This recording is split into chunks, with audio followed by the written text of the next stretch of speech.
All right, in this video, I'm going to be going over how to create these two formulas that I have projected in front of you. And then we're also going to go through one example on worksheet number one. Now, first of all, I want to clarify, this is not the answer to number two here. I just kind of filled the space where I could. So we're going to start with elastic. And really what you guys are going to notice is that they are built pretty similar. The formulas themselves are pretty similar here. But anyway, the first part we need to know is that the momentum of at the beginning or initially will be equal to the momentum at the end or final, right? And that's how we start both formulas. Momentum at the beginning equals the momentum at the end. Then we start to break it down into the momentum of each piece. If you add them up at the beginning, will be equal to the momentum of each piece added up at the end, right? So the momentum of object one initially plus the momentum of object two initially will be equal to the momentum of object one final plus the momentum of object two final, right? So really that's just a way of expanding that. If we have two objects, right, then we just have the momentum of those two objects at the beginning is equal to the momentum of the two objects at the end, right? So in other words, our system will stay the same. Now here's where it gets a little bit confusing.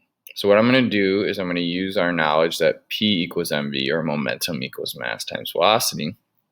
And I'm going to break down each of these momentum of object one at the beginning into its individual momentum, right? So it's mass of object one times velocity of object one at the beginning.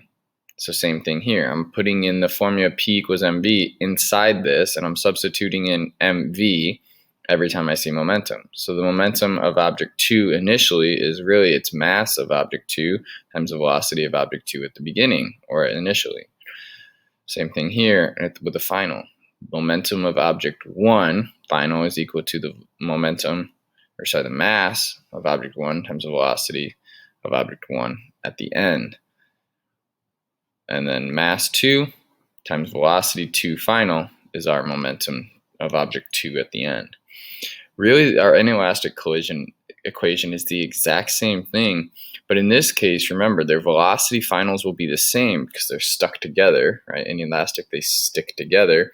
So the final velocity is the same, so I don't have two different final velocities. So I can kind of like reduce that and put the masses within the parentheses, and you just add the masses together and you multiply that by the velocity of them together because they're stuck, and that's our formula for inelastic. So our final formula here is pretty similar to the final formula for our elastic collision, but in this case I'm using the fact that my final velocity is the same to make this a little bit simpler of an equation. So how do we really use this? I'm going to apply it to the situation here when 3, where it says a 15 kilogram medicine ball is thrown at a velocity of 20 meters per second to a person who is at rest on the ice. The person catches it and subsequently slides with the ball across the ice. So in this case, it's a collision, and it's an inelastic collision, right? They stick together at the end. Determine the velocity of the person and the ball after the collision. So their initial velocity of the person, which I'm going to call object 2, is 0. So I'm just going to get rid of that, actually. Take it out of my equation. And then I know the mass of object 1 is 15. I know the velocity of object 1 at the beginning is 20. And I know the mass of the two objects at the end, right, because the mass doesn't change. So I rearrange this final velocity by itself by dividing mass 1 plus mass 2. And you get mass 1 times velocity 1 initial divided by mass 1 plus mass 2 will give us our final velocity.